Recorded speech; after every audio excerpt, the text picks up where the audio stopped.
Maliban sa hidden gems ng Karamuan Islands at fun activities sa Capitol Complex tulad ng wakeboarding, golf at iba pa, hinangaan rin ng isa sa mga content creator at influencer mula sa Blogapalooza ang futuristic at outstanding na disenyo ng itinatayong iconic Capitol building sa Barangay Kadlan. Linibot ng vlogger at architect na si Dax ang site kung saan itinatayo ang iconic Capitol building.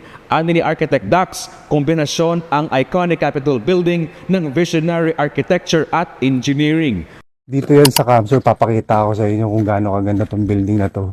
Ayun, tingnan mo, ang ganda oh. Look at those curves, napakaganda. Wow! Ang concept nitong building na to, pili nuts.